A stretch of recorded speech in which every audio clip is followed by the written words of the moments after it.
안녕하십니까. 리버티 연구소장입니다. 오늘은 리버티 연구소 인물 분석 1탄으로 법치주의 시스템이 무너져가는 대한민국 내공과 정석으로 대응하는 윤석열 검찰총장에 대해서 이야기를 나눠보도록 하겠습니다. 대한민국 제43대 검찰총장 윤석열, 1960년 12월 18일생이고 서울 서대문구 연희동 연대 북문 쪽에서 태어났습니다. 아버지가 연세대 교수였어가지고 아마 그 시절에 연희동에서 태어난 게 아닌가 싶습니다. 제43대 검찰총장이고 작년 7월 25일 날 검찰총장에 임명이 됐고, 검찰총장은 검찰청 법에 보면은 임기는 2년으로 한다. 중임은 할 수 없다. 그러니까 연달아 할 수 없다. 그리고 뭐 또 할 수 없다. 뭐 이렇게 임이거든요. 중임이. 그래서 2년 하면 검찰총장 끝입니다. 검사로서 오를 수 있는 최고의 자리, 검찰총장의 마지막 자리, 검사로서의 마지막 자리, 검찰총장에서 임기가 올해 7월 24일 날 끝난다고 보시면 됩니다. 검찰총장으로서 지금 엄청나게 그 자리를 지키려고 노력을 하고 있죠. 서울대학교 법학과를 나왔고 79학번으로 서울대에 들어갑니다. 79학번에 누가 있냐면은 지금 윤석열 측과 추미애 측과 싸우는 과정 가운데서 윤석열 측 메인 변호사로서 있었던 이황규 변호사. 이 이황규 변호사가 79학번 서울대 법학과 동기입니다. 그런데 이 이황규 변호사가 현 정권 2017년 5월 달 무렵에 현 정권에서 박근혜 정부 때 자천이 되었었던 윤석열 검사를 서울지검장으로 발탁을 해요.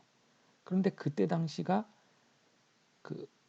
검찰총장도 물러나 있는 상태고, 그리고 법무장관도 임명이 안 된 상태이기 때문에 그런 상황에서 서울지검장부터 임명을 한다? 이건 절차상으로 맞지가 않다. 이러면서 강하게 항의를 합니다. 그러니까 자신의 법학과 동기인 친구가 중앙지검장으로 간다는데 그것이 인사과정에서 절차상 법 위반이 있다고 문제 제기를 한 거예요. 대통령을 향해서. 그런 상황인데, 그리고 나서 지금 거의 3년도 안 된 시점에 윤석열 측의 변호인을 하고 있는 거예요. 그걸 통해서 봤을 때 이 윤석열이라는 사람은 자신에 대해서 쓴소리, 자신이 인사를 함에 있어가지고 적법 절차가 아니었다라고 말한 사람에 대해서도 자기가 합당한 사람, 잘하는 사람, 능력 있는 사람이라고 판단한다면 바로 기용을 하는 그런 성격의 소유자다. 그래서 바로 줏대가 있다. 그리고 법리적으로 봤을 때 완벽한 사람. 그럼이면 된다. 일 잘하면 된다. 하자가 없으면 된다. 나의 감정이 뭐가 중요하냐. 감정 따위는 후순이다. 오로지 일, 적법성만 있으면 된다. 근데 이 이황규 변호사가 누구냐면 우리나라에서 형법에 대해서는 실무적으로 정말 잘하는 사람이다. 그렇기 때문에 윤석열도 자신에 대해서 쓴소리를 한 사람일지라도 바로 완벽하게 나가서 이야기를 하는 그런 사람입니다.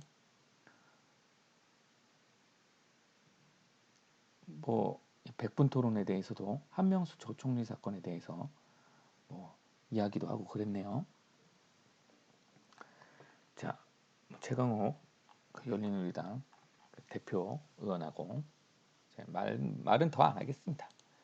자, 그러면 그리고 나서 이제 사법시험에 91년도에 합격을 하고 94년도에 사법연수원을 수료합니다. 그런데 이때 23기 사법연수원이 지금 거의 논란이 되고 있는 모든 사건에 그 연루되어 있는 사람들이 많아요. 보면 자, 한 사람씩 좀 보겠습니다.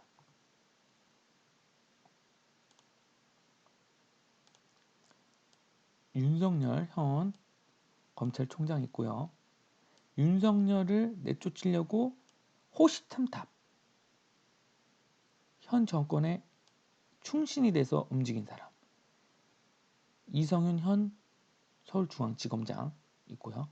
그 다음에 지금 현재 택시기사 폭행 논란에 휩싸인 법무부 차관 법무실장 하다가 변호사로 돌아갔는데 변호사 시절에 바로 택시기사를 폭행하고 합의해가지고 특가법을 이렇게 무마시키려는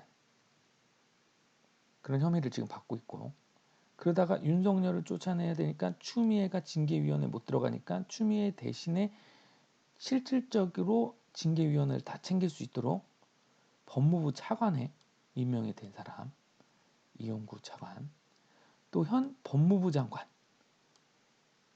박범계 의원 지금 논란이 막 가열되고 있죠. 그리고 조국 일가 사건에서 아주 핵심적인 역할을 했었던 주광덕 전 의원 그리고 가로세로 연구소에서 지금 맹활약을 하고 있는 강용석 변호사 그리고 지금 그 헌법재판관 후보 현 정권 때 후보로 있었다가 미정보 공개 주식 논란으로 인해 가지고 현재 지금 재판을 받고 있는 그런 상황입니다. 그 지금 그래가지고 23기 내에서도 지금 완전히 그뭐 검투사처럼 서로를 너무나 잘 알매도 불구하고 얼굴에 철판 깔고 서로 대결하고 있는 뭐 이런 상황입니다.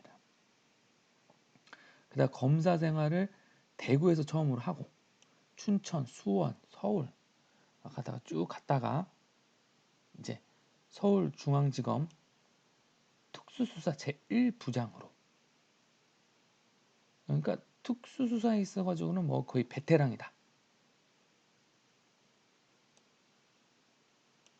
그러다가 이제 국가정보원 여론조사건 이제 특별감사의 수사팀장으로 갔다가 이제 이때 말을 안 들어가지고 대구로 또 내쫓기죠. 그러다가 현 정권에 잃어가지고 뭐 바로 서울중앙지검 되고 검찰총장이 되는 그런 사람입니다. 근데 뭐 여기 이제 뭐 여담도 많아요. 그 뭐 하나를 소개시켜드리면은 썰전에서 뭐 한 얘기가 나는데 윤석열 검사에 대한 평가가 극과 극이다. 이유는 뭐냐면 한쪽은 검사로서 꼿꼿하고 자기 직분에 정말 충실한 사람이라는 평가 있고 다른 한쪽은 시야가 넓지 못하고 아주 좁게 보는 사람이라고 했는데 이 후자를 봤을 땐 지금 상황을 봤을 때는 이거는 그 패거리 정치 하는 사람들이 지어낸 얘기가 아닌가. 뭔가 봐주기 수사도 해야 되고 뭔가 이렇게 같이 술을 먹고 어울리고 그렇게 해야 되는데 그러지 않고 수사에 있어가지고는 법리적으로 완벽한 해석을 하고 빠져나갈 수 없는 그 타협이 안 되는 그러니까 타협을 보려고 하는 그 불의의 세력들이 그런 평가를 내린 게 아닌가 이런 생각을 합니다. 그래서 그 앞에 부분에 검사로서 꼿꼿하고 자기 직분에 정말 충실한 사람이라는 평가가 지금 여실히 지금 보여주고 있죠. 대통령도 수사에 성역이 없다 하면서 지금 모든 수사의 칼날을 그 살아있는 권력을 향해서 지금 막 하고 있습니다. 그렇기 때문에 추미애 장관이 막 내쫓으려고 해도 결국에는 추미애 장관이 지금 사표가 수리돼서 지금 이제 박범계 전 의원이 법무장관으로 최종적으로 이제 임명이 되면 바통 터치를 하기 직전의 상황인 거죠. 여기서 이제 제일 알아야 되는 게, 그러면 윤석열은 어떤 성정의 사람이냐? 양력을 통해서는 뭐 우리가 다 검색만 하면 다 나오는데, 그러면 어떤 사람이냐? 이게 그 12월 10일 날 그 중앙일보 28면에 2초로의 퍼스펙티브에 나오는 제대로 된 분석이에요. 이게 하루 만에 글 쓴 것 같진 않고, 그 윤석열과 추미애 갈등 가운데서 쭉 모니터링을 하면서 취재한 내용들을 그 정말 명필로써 이렇게 잘 정리를 해놓은 것 같아요. 여기에 보면은 추미애는 인파인터다. 그리고 윤석열은 아웃복서다. 그러니까 추미애는 그냥 달려든다. 하지만 윤석열은 한 발짝 뒤로 물러서면서 전체를 보고 빈틈을 노려가지고 때린다. 뭐 이렇게 비유를 했어요. 그러면서 윤석열이 오전 5승했다. 뭐 이렇게 얘기를 하고, 여기에서 이제 주목할 부분이 이겁니다. 그러니까 윤석열 총장에 대해서 너무나 잘 알고 있어요. 윤 총장은 31살 늦깎이로 사법시험에 합격해 10년간 신림 구동의 전설로 불려왔다.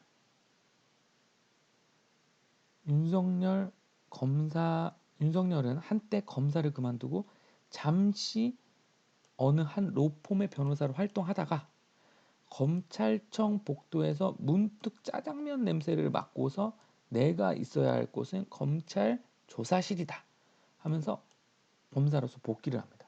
그 이후로부터 검사로서 계속 활동을 합니다. 그는 이제 아까 뭐 제가 뭐 술자리 뭐 패거리 이런 얘기를 했는데, 술을 좋아하지 술을 좋아하는 거지, 술을 통해서 뭐 비리를 받고 뭐 술을 통해서 그 뭐 잘못된 사람과 연루가 돼가지고 뭐 술을 얻어먹어가지고 수사를 봐주게 하고 그런 사람이 아니란 얘기죠. 그리고 보학에 능통하고 기억력 뛰어나다. 그리고 말을 잘하는 달변가다. 그리고 후배들을 잘 챙긴다. 그리고 개인의 유불리를 떠나 법치의 상징처럼 되었다. 그리고 윤 총장도 지인들에게 이왕 이렇게 됐으니 끝까지 최선을 다해보겠다 라고 얘기를 했다고 하죠. 그리고 이제 한참 뒤인 이제 12월 31일 그 작년을 마감하는 날, 이상원 중앙일보 논설위원이 윤석열의 생각이라고 하면서 자기가 윤석열 지인들에 대해서 이렇게 취재한 걸 얘기를 해요. 그러면서 윤석열과 서울법대 79학번 동기 3사람하고 이야기를 합니다. 변호사 둘, 법학자 하나. 제가 봤을 땐 여기에 아까 말씀드렸던 이완규 씨도 인터뷰 대상이지 않았을까라는 생각합니다. 왜냐하면 윤석열 측을 변호하다 보니까 요즘 최근에 기자들이랑 접촉이 많고 기자들을 대응하다 보니까 아마 기자들과 자리를 많이 했을 거고, 그러다 보면 당연히 윤석열에 대한 그 질문이 나올 거고 평가를 당연히 얘기를 했겠죠. 제 질문을 던졌다고 해요. 윤석열은 왜 이렇게 힘든데 버티냐? 근데 친구 A씨는 나도 윤석열에게 물어본 적 있다.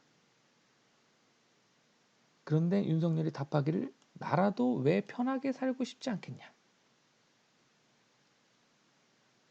그랬다는 거예요.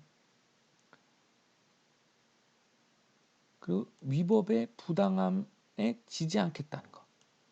그게 바탕이다. 이 친구는 그렇게 해석했다는 거예요. 그 말을. 그리고 친구 B씨가 있는데 이 사람은 잘못한 것 없는 사람을 쫓아내는 것은 옳지 않으니까. 자기가 버텨야 되는 게 많으니까. 심플하다. 그러니까 윤석열은 아까 제가 말씀드렸다시피 뭐 자기의 인사에 뭐 불만을 표현한 사람이든 뭐 어떤 사람이든 중요하지 않고 심플해요. 이 사람이 검사로서 직무를 제대로 하고 있으면 오케이. 그리고 이게 부당하면 난 부당하다고 얘기를 한다. 그리고 그 향후의 절차에 대해서도 당당히 얘기를 한다. 이 얘기를 하는 거야. 근데 그 부분에 대해서 엿볼 수 있는 부분이 아까 제가 12월 10일 날 그 중앙일보 이철호의 퍼스펙티브 얘기를 했었죠. 그걸로 다시 한번 돌아와 보면 이 얘기가 있어요. 특수부 출신 윤 총장의 비밀 병기. 이게 괜히 있었던 게 아니다. 그 특수부는 검찰 내에서 가장 뛰어난 인재들이 모여 대형 사건을 파헤치는 칼잡이 집단이다. 구체적인 증거하고 치밀한 법리, 상대방을 꼼짝 못하게 만드는 싸움닭으로 커져간다. 그 특수부는 다른 검사들과 달리 소속이 끝날 때까지 재판에 직접 관여하는 것도 차이점이 크다. 법리적 내공이 깊을 수밖에 없다. 여기에다가 그의 지인들은 말하기를 윤 총장이 국정원 댓글 수사로 고검에 자천됐을 때 대구죠. 오랫동안 유배 생활을 하면서 법리적 내공이 더 깊어졌다고 전한다. 이렇게 돼 있어요. 그러니까 확인한 거예요. 자기를 지켜줄 수 있는 것도 전공법, 법리 이거라는 거죠. 그렇기 때문에 자기 주변 사람들도 그 전공법, 법리적으로 완벽하고 전문가이면 오케이. 나의 감정은 중요하지 않아. 이런 성정을 가지고 있는 사람인 거죠. 다시 그 이상원 논설위원이 썼던 윤석열의 생각이라는 것을 돌아와 보면 두 번째 윤석열의 친구에게 또 물어봤다는 거예요. 자천된 후배에 대한 마음. 그 윤석열 뭐 후배들이 여러 명 있습니다. 윤석열 사단이라 불렀었던 아까 뭐 최근에 이제 뭐 한동훈 뭐 법무연수원 연구위원이 다시금 복귀하는 거 아니냐. 윤석열과 대검에서 특수부장으로 있었죠. 그러다가 추미애가 완전 자천을 2번이나 시켜가지고 지금 뭐 거의 한직으로 가 있는데 이분이 대표적이죠. 그러니까 이런 후배들이 자신의 윤석열의 지시에 따랐다고 부당하게 가 있는 거에 대해서 뭐 어떤 마음이냐. 그러니까 친구 C가 말합니다. 그 부분은 힘들어하긴 한다. 그러나 내가 나간 뒤에 더 망가진 검찰에서 한 자리씩 하는 게 좋은 검사가 되는 길은 아니지 않나. 그 후배들이 자신으로 인해 자천된 건데 이 후배들이 자신의 잘못으로 자천된 것이 아니라 그 완전히 법리적 시스템이 무너져가는 검찰 가운데서 후배들이 앞으로 더 당할 일들을 생각하면 자신이 독하더라도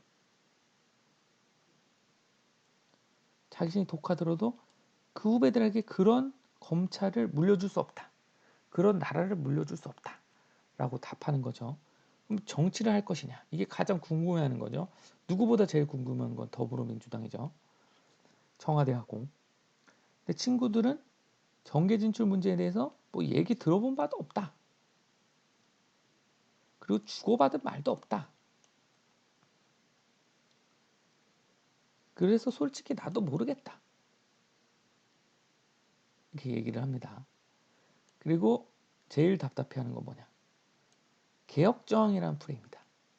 자신은 공수처 설치나 검경 수사권 조정에 대해서 반대 의사를 표현한 법도 없고 검찰적 낭용을 막는 제도적 개혁에 대해서도 앞장섰는데 왜 지은 죄도 없는 것들로 인해 가지고 막 자기를 검찰 개혁에 막 반대 표상으로 막 그 내리받는지 이해를 못한다. 이런 생각을 가지고 있는 거예요.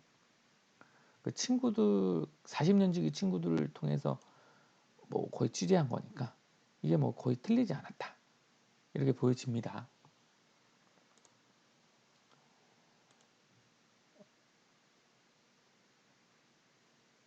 기사에서도 계속 윤석열의 전공법 이런 얘기 나옵니다.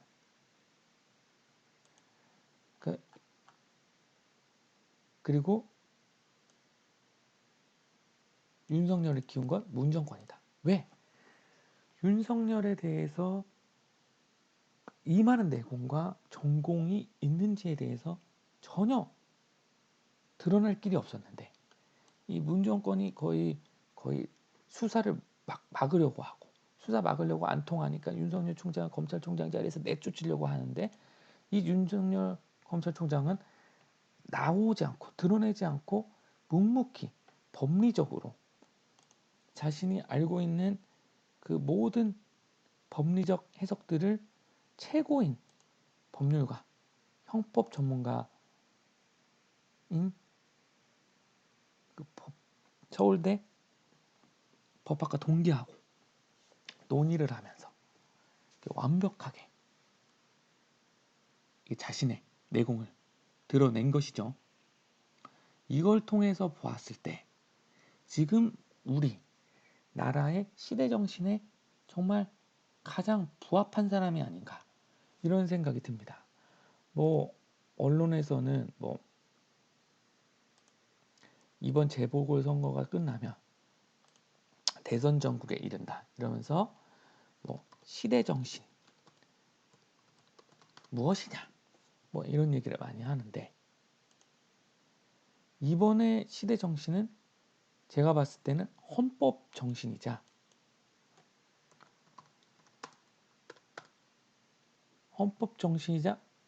법치주의 수호 그리고 자유민주주의 수호다. 그런데 헌법 정신을 가장 잘 지켜낼 수 있는 내공의 전공법자가 누구냐? 그리고 법치주의를 지켜내기 위해서 노력한 사람이 누구냐? 자유민주주의를 지키기 위해서 몸으로 막았던 사람이 누구냐? 바로 윤석열 검찰총장이다. 그런 면에서 윤석열 총장이 올해 7월 24일 날 검찰총장 임기가 마친 뒤에 자신이 대권에 나가겠다 말겠다 분명히 얘기를 하겠지만 그래서 지금 단언할 수는 없겠지만 지금 시대적인 흐름상 너무 맞다. 윤석열 검찰총장이 맞다. 이런 생각이 듭니다. 이 말에 대해서 반기를 내려고 하는 사람들이 많겠죠. 말 안 해도 아는 그 팬덤 문화, 그 팬덤 문화에 갇힌 사람들은 노발대발 하겠죠. 그러니까 최강욱 의원 같은 사람은 윤석열 타겟으로 해가지고 검사는 대선 나오려면 1년 전에 사퇴해야 된다. 이렇게 얘기를 하죠. 그러니까 대선이 3월 달이니까 3월 달까지는 윤석열 나가라. 이런 사인을 주고 있는데 윤석열 총장은 아까 지인들 취재를 토탈해 봤을 때는 6월 24일까지는 무조건 검찰총장의 임기를 다한다. 왜냐하면 자유민주적 기본 질서를 지키기 위해서 노력한다. 이렇게 보입니다. 그리고 작년 10월 달에 국정감사에서 얘기를 했겠죠. 국민에 대해서 어떻게 봉사할지에 대해서 얘기를 한다. 이것도 헌법 정신에 굉장히 부합한 말이다. 이렇게 보여집니다. 그래서 윤석열 검찰총장이 지금 시대 정신에 굉장히 부합한 행동을 보여주고 있기 때문에 지금 윤석열 지지율이 30%에 육박하는 그런 상황이 이르겠죠.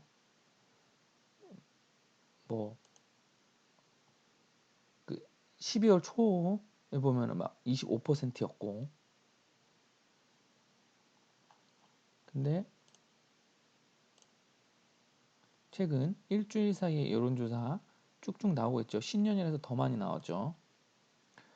30.4% 나왔죠. 30.4%.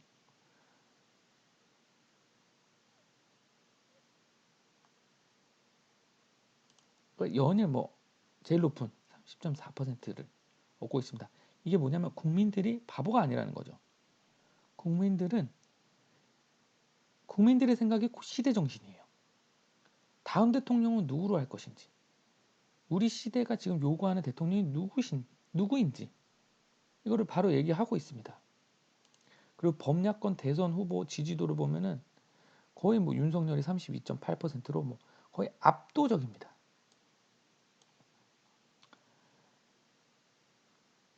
그래가지고 지금 거의 뭐 여권에서는 뭐 난리가 났습니다. 지금 이재명 경기도지사도 어떤 여론조사에서 1인데 22.5%를 얻고 있는데, 이게 친문은 아니잖아요. 친문이 진짜 싫어하죠. 왜냐하면 그때 당시에 문재인 대통령과 그 경합을 벌일 때, 대통령 후보자 선거할 때 막 마타도우를 하면서 막 문바들에게 막 엄청 공격을 당했기 때문에 그 앙금이 아직도 남아있기 때문에 인정 못한다. 이낙연 대표도 지금 신년 때 사면 얘기를 꺼내가지고 거의 뭐 그 문바들로부터 공격을 받아가지고 막 완전히 나락으로 떨어지고 있는 그런 상황이기 때문에 지금 윤석열이 거기에서 거의 더 밴더 효과를 얻어가지고 쭉쭉 치고 나가는 상황입니다. 그리고 신년 지금 어제죠. 어제 오전에 그 시무식 대신에 시무식도 안 하고 코로나 때문에 소수 6명만 모여가지고 그 현충원을 방문해가지고 신년 참배를 하고, 그런 모습 자체가 국민들이 봤을 때는 그 시대 정신을 반영한 그림이다. 그리고 그 방목록을 작성했는데 그 방명록을 보면은 국민과 함께라는 얘기가 빠졌다.